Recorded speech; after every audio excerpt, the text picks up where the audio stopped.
Bien, vamos a continuar con el estudio de Gálatas. Estamos en el capítulo 3, la última reunión que tuvimos acerca del libro. Y hoy vamos a seguir a partir del versículo 6.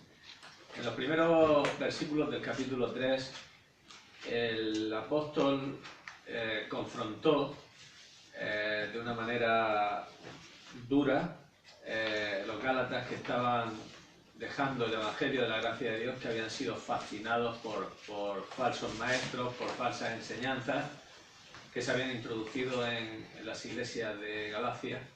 Y recordáis, ¿no?, cómo empezaba el capítulo 3, oh Gálatas insensatos, ¿quién os fascinó para no obedecer a la verdad?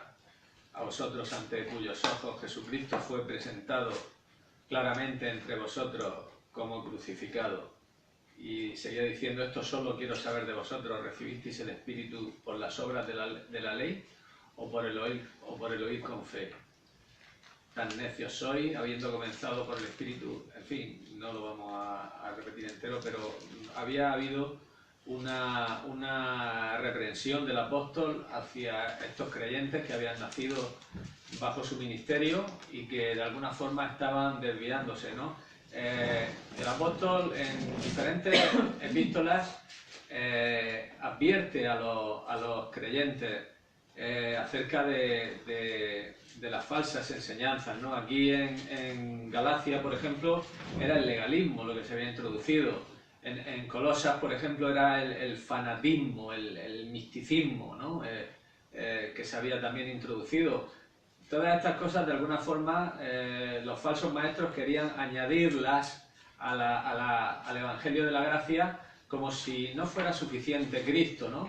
Como si necesitáramos completarlo con algo, ¿no? Acordaros que a los colosenses les dice, vosotros estáis completos en Él, vosotros estáis completos en Él están todos los tesoros de la sabiduría y del conocimiento, ¿no? Entonces, de alguna forma todo lo que pretenden los falsos maestros es negar la suficiencia de la gracia, ¿no? Para salvar y para santificar, ¿no? Entonces, pues de ahí las palabras del apóstol Pablo hacia sus hijos espirituales. No estaba hablando con desconocidos, estaba hablando con personas que él había llevado a la fe, ¿no? Entonces, pues con esta confianza que él tenía y con esta libertad, pues él puede hablarles de esta manera, ¿no? En el versículo 6, que es el que vamos a comenzar hoy el estudio, comienza diciendo el apóstol, así Abraham creyó a Dios y le fue contado por justicia. Vamos a ver, tenemos que tener claro que las falsas enseñanzas, los falsos maestros, los falsos obreros, cristianos, van a usar la palabra de Dios, ¿no? Van a coger textos fuera de contexto. Yo esto lo he visto desde que estoy en el Evangelio, he visto cómo han sostenido enseñanzas no bíblicas y prácticas no bíblicas dentro de las iglesias llamadas cristianas y han cogido textos fuera de contexto y lo han usado como pretexto para sus falsas enseñanzas y para sus sistemas religiosos, ¿no? Entonces ahora Pablo lo que va a hacer citar las escrituras del Antiguo Testamento. Tened en cuenta que cuando está escribiendo esto Pablo, el Nuevo Testamento todavía no estaba escrito. Había algunas epístolas que estaban escritas en aquel entonces, pero posiblemente hasta los primeros años del siglo II no se tuvo una copia del Nuevo Testamento como hoy tenemos nosotros, ¿no? Entonces había que recurrir al Antiguo Testamento. Y los falsos maestros recurrían al Antiguo Testamento. Y Pablo también va a recurrir al Antiguo Testamento para establecer la verdad, ¿no? Entonces lo que está diciendo aquí es una cita de Génesis 15:6, donde dice que Abraham creyó a Dios y le fue contado por justicia. Es decir, que Abraham fue justificado por la fe. No puede haber una justificación delante de Dios que esté basada en mérito humano. Porque por las obras de la ley nadie será justificado delante de Dios. Toda justificación delante de Dios siempre está basada en la fe. Abraham creyó a Dios y le fue contado por justicia. ¿Qué dice el libro de Hebreos en el capítulo 11? Por la fe, Abel ofreció a Dios más excelente sacrificio que Caín, por lo cual alcanzó testimonio de que era justo, dando Dios testimonio de su ofrenda y muerto aún habla por ella, ¿no? O sea, Abel no fue justificado delante de Dios porque fuera bueno. Abel fue justificado delante de Dios porque vino delante de Dios reconociendo su pecado, trayendo un sustituto que de esta forma reconocía a Abel que él merecía la muerte por su pecado, y Dios había establecido que un sustituto muriera en lugar de ellos. Esto lo hizo con sus padres, con Adán y Eva. Dios tuvo que sacrificar unos animales para vestirlos. Las hojas de higuera con que ellos se vistieron no les sirvieron para presentarse delante de Dios. Dios tuvo que sacrificar unos animales en vez de sacrificarlos a ellos por su pecado. Entonces había instrucción respecto a que el hombre podía interponer un sustituto y que esto era aceptable delante de Dios con fe.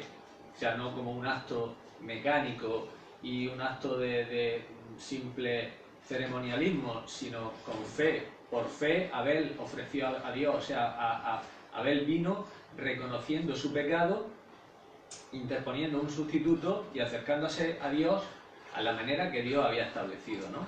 Caín, pues Caín era también religioso, porque vino delante de Dios con su ofrenda, pero no tenía un sentido adecuado del pecado, ni de la necesidad de expiación. Él vino con su pecado, sin sacrificio, sin sustituto, vino según su propia voluntad, además estaba enojado con Dios, además no reconoció su indignidad delante de Dios y se presentó pues tal como era, ¿no? Aquí no pasa nada, y luego le mintió a Dios, luego mató a su hermano, luego hizo otra serie de cosas, ¿no? Pero vemos la diferencia, ¿no? ¿Quién fue justificado?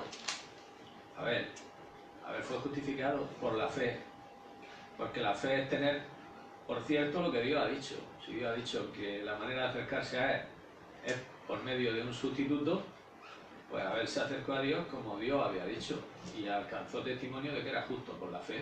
Cuando en el Antiguo Testamento, cuando los israelitas pecaban, pues venían delante de Dios con el sacrificio, con un sacrificio expiatorio, y de esta forma reconocían que eran pecadores, imponiendo su mano sobre el animal que iba a ser sacrificado, aceptaban su pecaminosidad, aceptaban el medio que Dios había dispuesto para acercarse a Él y se identificaban con el sustituto, ¿no? Esto es lo que hace el cristiano con Cristo.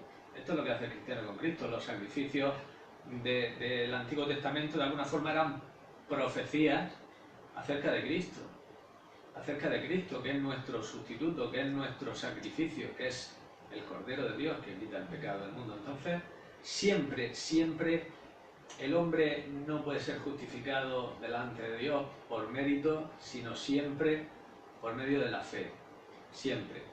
Esto lo negaban los maestros de Galacia, los maestros falsos que se habían introducido en Galacia, y decían que la fe, pero además obras, legalismo, mérito, esfuerzo humano. En Colosas decían fanatismo, misticismo,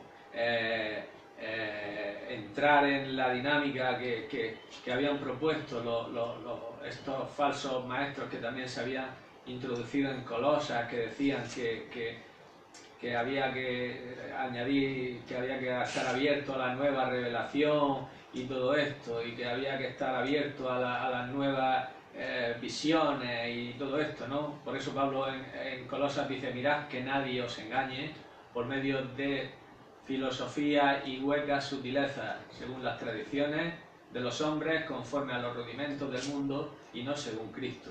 La forma de acercarse a Dios, la forma de ser justificado, la forma de ser santificado, la forma de ser lo que Dios quiere que seamos, es siempre de acuerdo a las Escrituras, a la palabra de Dios. La palabra de Dios es suficiente, no hay que añadir nada, no hay que añadir nueva revelación, no hay que añadir ritualismo, no hay que añadir fanatismo místico, no hay que añadir legalismo, no hay que añadir mérito humano, no hay que añadir nada. Es la fe lo que nos justifica. De ahí este simple versículo, pero que realmente está lleno de significado. Abraham creyó a Dios y le fue contado por justicia. ¿Recordáis cómo terminó el versículo 5? El versículo 5 decía: aquel pues que os suministra el Espíritu y hace maravillas entre vosotros, ¿lo hace por las obras de la ley o por el oír con fe? ¿Cuál era la respuesta? Por el oír con fe. Y ahora engancha con el versículo 6 diciendo: así Abraham creyó a Dios y le fue contado por justicia. El creer a Dios no es una buena obra. Creer a Dios no es una buena obra, no lo considera la Escritura como algo meritorio de lo que el hombre pueda jactarse. Creer a Dios es reconocer que Dios lo ha hecho todo, y que Dios nos lo entrega por gracia. Esto es la fe. La fe es recibir lo que Dios ha hecho. La palabra de Dios nos dice que Dios lo ha hecho todo. ¿Os acordáis aquellos en Juan 6 que vinieron a Jesús y le dijeron: ¿qué tenemos que hacer para poner en práctica las obras de Dios? Y Cristo les dijo: esta es la obra de Dios, que creáis en el que Él ha enviado, ¿no? Entonces, realmente la gracia es esto. La gracia es que Dios lo ha hecho todo y que nosotros, pues, lo tenemos que recibir, porque Dios nos lo da todo de forma gratuita. Venid, comprad sin dinero, tomar alimento, tomar sin dinero. Ahora, esto requiere lógicamente humildad porque esto deja al hombre en un lugar que el hombre no está dispuesto por sí solo a ocupar, que es el lugar de una incapacidad absoluta, de una total desvalidez, o sea, invalidez, que no puede hacer nada por su salvación, ni puede hacer nada.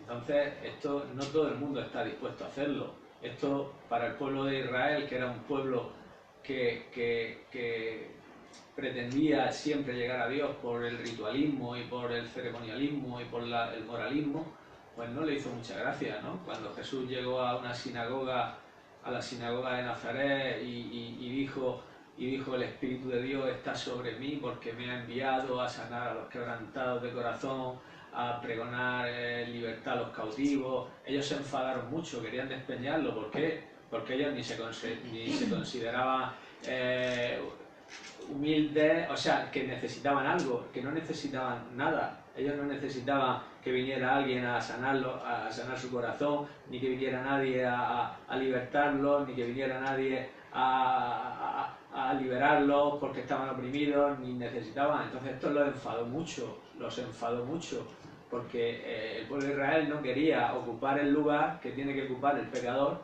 para poder recibir esto. El pecador, para recibir esto, tiene que echarse completamente en las manos de Dios y decir: soy incapaz por mí mismo de conseguir nada, y lo recibo. Es como la canción esta última que hemos cantado: me rindo a ti. O sea, es una rendición delante de Dios, no es luchar contra Dios, es aceptar lo que Dios ha dicho, ¿no? Entonces, esto lógicamente no es una buena obra. Esto simplemente es recibir lo que Dios nos da, ¿no? Dios nos da y lo recibimos. No hay por qué gloriarse porque no hacemos nada, simplemente recibimos. No hay por qué jactarse, porque el que se gloría, como dice Pablo, gloríese en el Señor. No hay nada, Jesús nos ha sido hecho sabiduría, justificación, santificación y redención. Nos ha sido hecho todo. Entonces, no tenemos por qué gloriarnos, no hay ningún motivo para gloriarse. Simplemente es gozarnos en el Señor y ser agradecidos, ¿no? No hay nada más natural que una criatura confíe en el Creador, ¿no? Esto es lo más natural del mundo. Por lo tanto, no es buena obra. Cuando habla de la salvación por la fe, Efesios nos lo dice así, ¿no? Por gracia sois salvos por medio de la fe, y esto no es de vosotros, pues es don de Dios, no por obra, para que nadie se gloríe. O sea que la fe no es considerada una buena obra.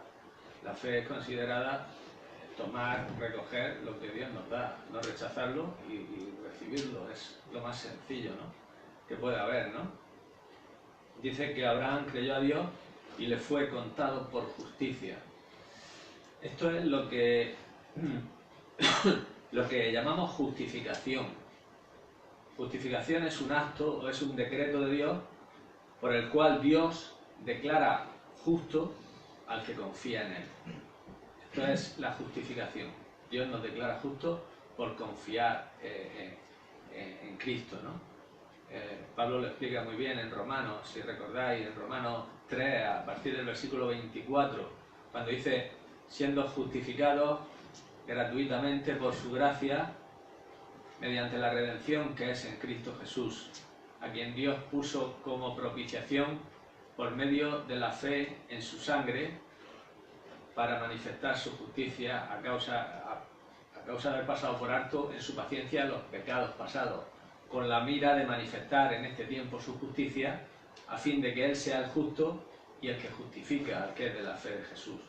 Entonces, aquí explica de una manera gloriosa lo que es la justificación, lo que es la consumación de la obra salvadora de Dios en ese glorioso decreto de Dios que es la justificación, ¿no? Después de los 3 primeros capítulos de Romanos de exponer el cuadro tan oscuro de la raza humana, separada de Dios, apartada de Dios, bajo el juicio de Dios, y después de decir en el versículo 23 de ese capítulo 3 que todos pecaron y están destituidos de la gloria de Dios, luego pasa a describir la obra de justificación gloriosa, ¿no? Entonces, esto es lo que Dios hace. Primeramente, Dios rechaza todo supuesto mérito del hombre, tanto del judío como del gentil, y luego a ese desválido pecador, a ese imposibilitado, incapacitado pecador, Dios le ofrece una salvación completa por medio de la fe en Cristo, a quien Dios puso como propiciación por medio de la fe en su sangre. La propiciación es una palabra que nos recuerda el propiciatorio. El propiciatorio, ¿sabéis lo que es? El propiciatorio es la tapa del arca.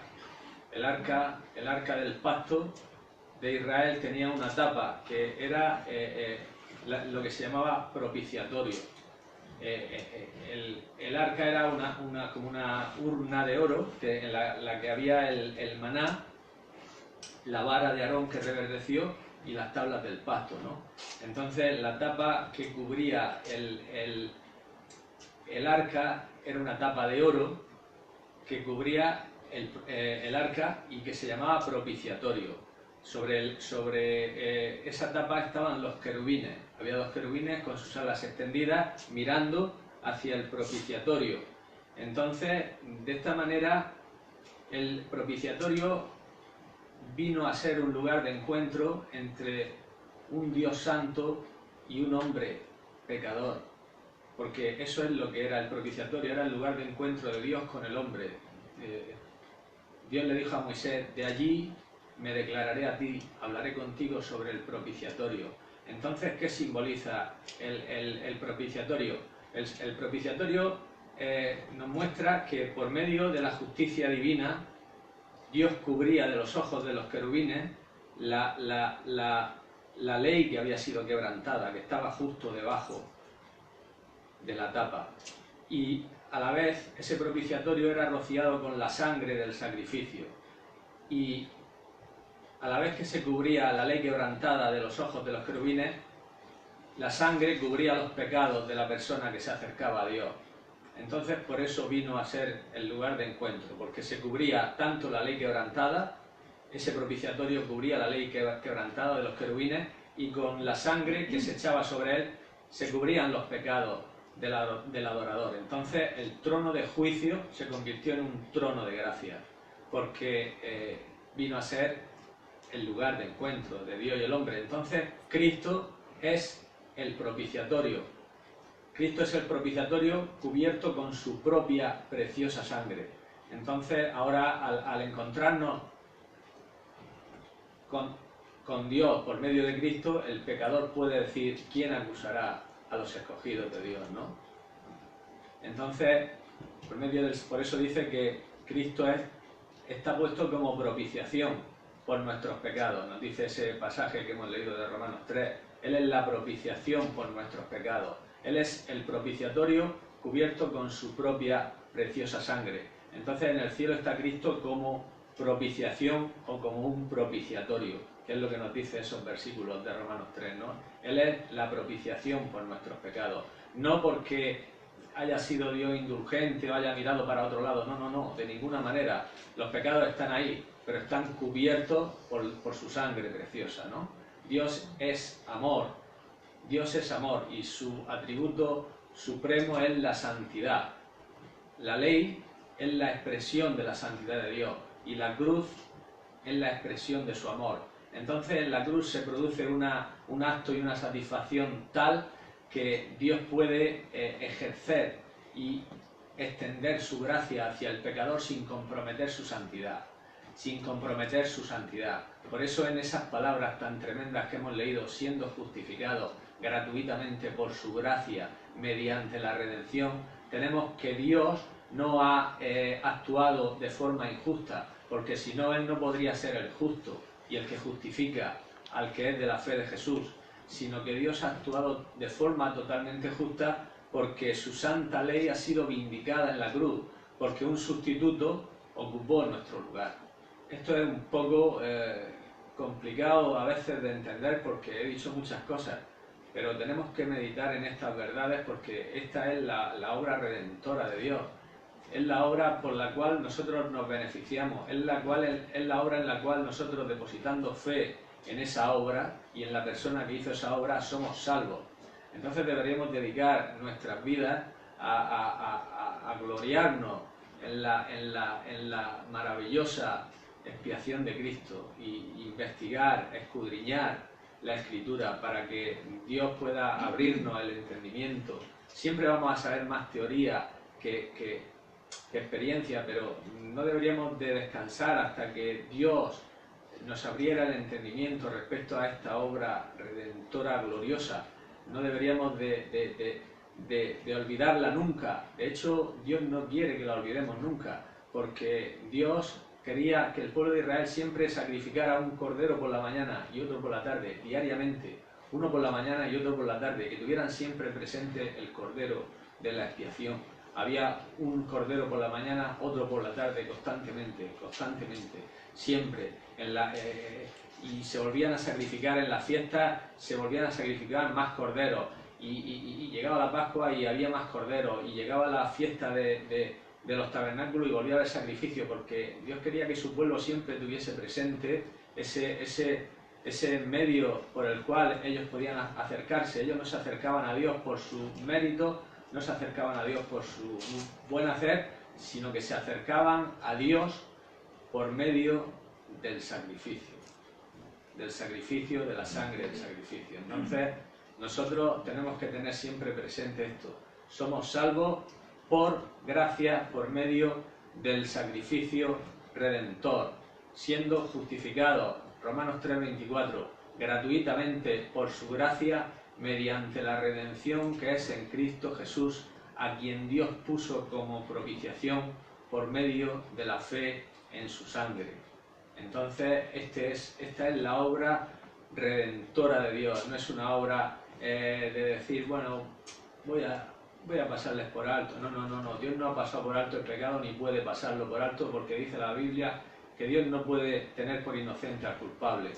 Si Dios tuviera por inocente al culpable, su trono se vendría abajo, porque dice la Biblia que justicia y juicio es el cimiento de su trono. Entonces Dios tenía que hacer esto de una forma que su santa ley fuese vindicada y que su justicia fuese exaltada y que su gracia fuera también exaltada, para que todos contemplemos el amor y la gracia Dios, por salvarnos a nosotros, mató a su hijo en la cruz. Abraham fue dispensado a última hora de la prueba y Dios lo aguantó, pero en el Calvario el brazo de Dios cayó sobre Cristo. Dios mío, ¿por qué me has desamparado? El brazo de Dios no se detuvo y descargó toda su ira sobre su hijo. Entonces, somos justificados, como hemos dicho, somos declarados justos por medio de la fe en su sangre. Esta es la gran obra redentora de Dios, ¿no? Es maravilloso, ¿no?, que tengamos esta a nuestra disposición, ¿no? Los hombres siempre buscan el rito, buscan la ceremonia. Israel tenía una religión que era de ceremonia, de ritualismo, y esto al hombre le agrada, al corazón caído le agrada, acercarse a Dios por medio de algo que él pueda hacer. ¿Qué tengo que hacer? ¿Qué hay que hacer? Esta fue la palabra del carcelero, ¿os acordáis? ¿Qué tengo que hacer? ¿Qué tengo que hacer? ¿Qué hay que hacer? Y esto era lo que estaba haciendo, lo que hace el hombre hoy, y lo que hacía Israel. Estaba en una religión de mucho ritualismo, de mucha moralidad, de mucha ceremonia, ¿no? ¿Esto qué hace? Al hombre le gusta, y de hecho el hombre puede camuflarse entre el rito. El hombre puede camuflarse entre una religión que está basada en ritos, ¿no? Porque puede hacerlo, ¿no? Lo que pasa es que Cristo vino a señalar el corazón, y entonces ahí ya uno no puede camuflarse. Pero en una religión de ritualismo sí puede camuflarse. De hecho, había muchos israelitas que hacían vana ofrenda, como dicen los profetas. Venid a mí con vuestros animales, no los quiero. Venid a mí con vuestras canciones, no las quiero. Venid a mí con vuestras danzas, no las quiero. Lo que quiero es corazones que amen la justicia, que amen la misericordia, que me amen a mí, que yo sea lo primero, ¿no? Por eso cuando Cristo llegó a Israel y desmontó un poco el ritualismo, pues se enfadaron y se enojaron tanto, porque Cristo puso el dedo en la llaga, ¿no? Cristo dijo: habéis oído que fue dicho, no cometerás adulterio, pero yo os digo que cualquiera que mira a una mujer para codiciarla comete adulterio. Habéis oído que fue dicho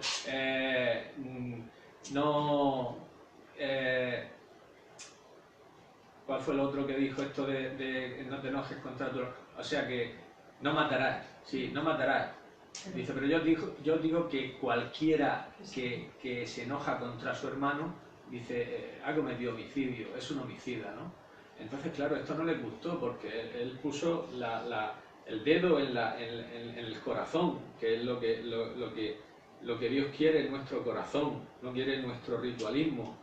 Por eso el cristianismo, como está lleno de ritualismo, pues las personas se camuflan ahí, están ahí cumpliendo con sus obligaciones de asistencia a reuniones, de diezmo, de esto, de lo otro, y están camuflados, y luego a lo mejor su corazón no es de Dios, ¿no?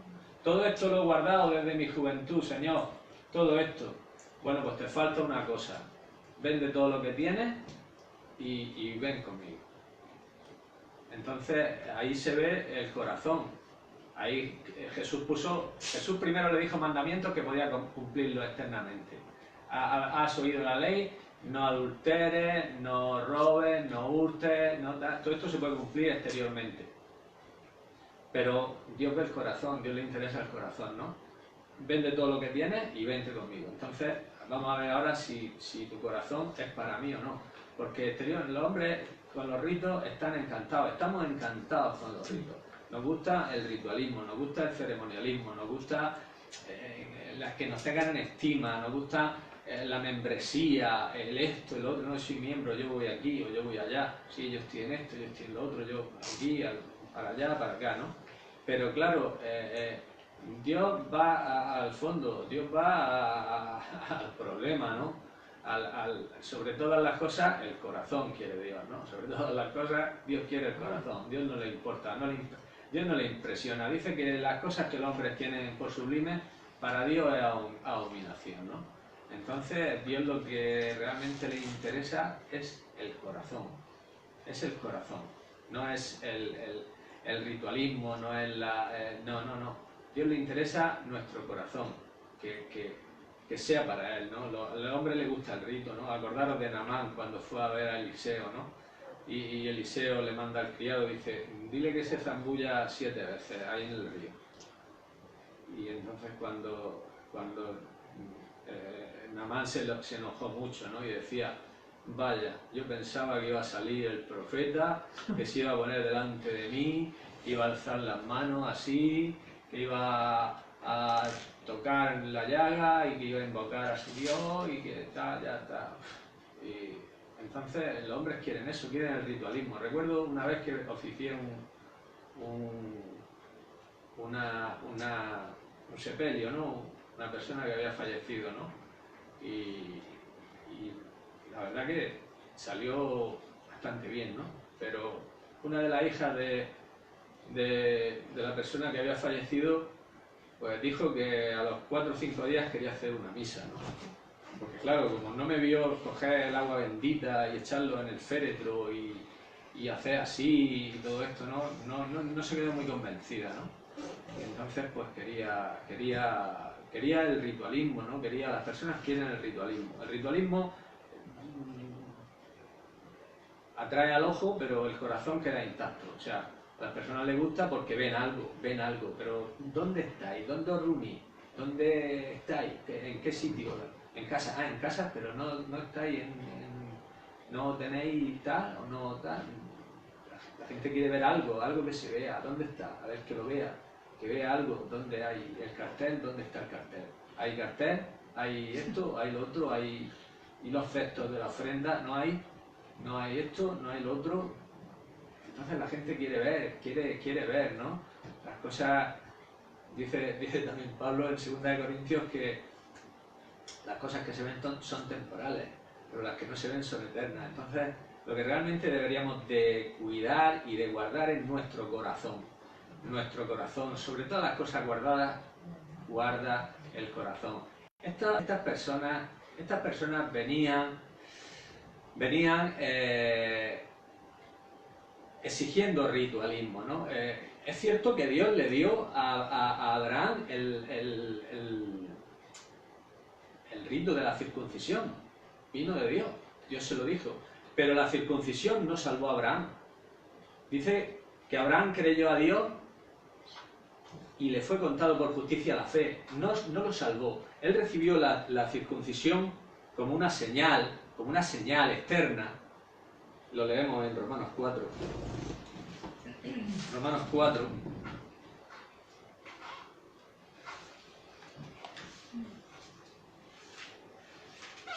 Romanos 4 dice realmente lo que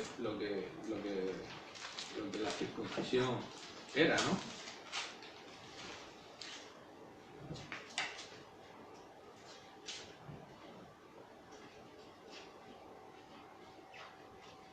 Romanos 4 empieza diciendo las palabras que hemos citado, ¿no?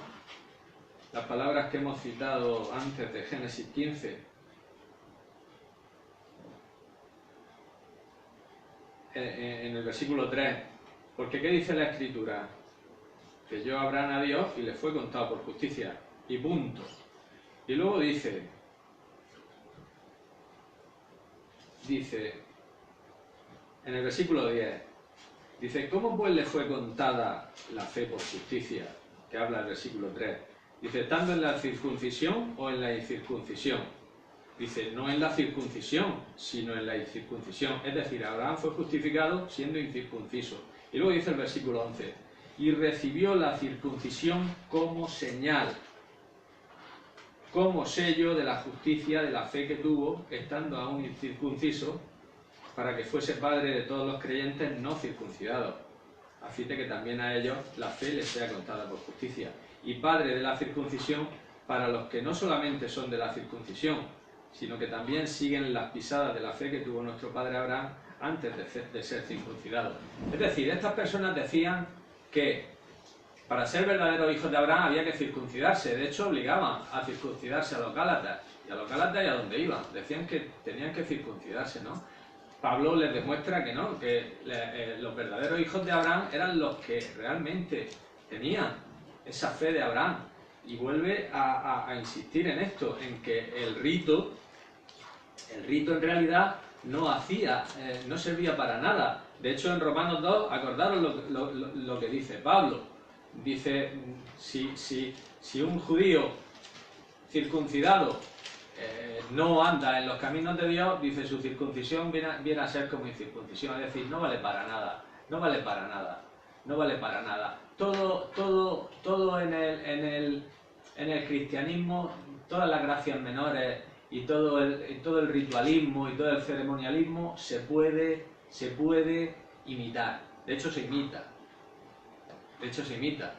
Porque las personas están o estamos y ahí pasamos como creyentes en la iglesia, estamos sentados y estamos ahí cantando y levantamos las manos y ofrendamos y diezmamos y hacemos palmas y todas estas cosas y ahí podemos estar sin problemas. Ahora, lo que no se puede imitar, por ejemplo, es el fruto del Espíritu Santo. Eso no se puede imitar. Eso es lo que realmente define a un cristiano. El cristiano puede imitarlo todo, hasta los dones. Los dones se imitan. De hecho, acordaros las palabras de Cristo, ¿no? Dicen, aquel día muchos me dirán, Señor, Señor, no echamos fuera demonios, hicimos milagros y profetizamos. Y dice, no sé ni quiénes sois, no os conozco. Apartaros de mí, hacedores de maldad. Entonces, se puede imitar todo, todas las gracias menores, toda la moralidad, todo el ritualismo, se puede imitar todo. Lo que no se puede imitar es el fruto del Espíritu Santo, porque el fruto del Espíritu Santo es de Dios. Y entonces eso no se puede imitar. Amor, gozo, paz, paciencia, benignidad, bondad, fe o fidelidad, mansedumbre y templanza. Esto es lo que realmente se mide un cristiano, si tiene el Espíritu Santo y manifiesta esos frutos. Porque si no los manifiesta, pues, hombre, puede darse la situación de que una persona haya interrumpido su comunión con Dios y no manifieste fruto, pero es la excepción, no es la regla. Tenemos que manifestarlo. No los vamos a manifestar de una forma perfecta y de una forma completa, pero sí vamos creciendo. Dice que la senda del justo es como la luz de la aurora, que va en aumento hasta que el día es perfecto. Entonces esto es lo que tenemos que buscar, esto es lo que el cristiano tiene que buscar, poder manifestar el fruto del Espíritu Santo, porque eso es realmente lo que nos va a identificar como cristianos, y eso cada uno nos conocemos. Yo bastante tengo conmigo para juzgar a otros, pero cada uno debe ser honesto delante de Dios. Yo a veces digo, Señor, estoy asombrado de que a veces no doy ninguno de estos frutos. Me tengo que humillar delante de Dios y tengo que decirlo porque a veces digo, ¿a qué estoy jugando, no? Porque a veces miro y escarbo y digo, ¿pero dónde está esto, no? Entonces tenemos que ser honestos y tenemos que buscar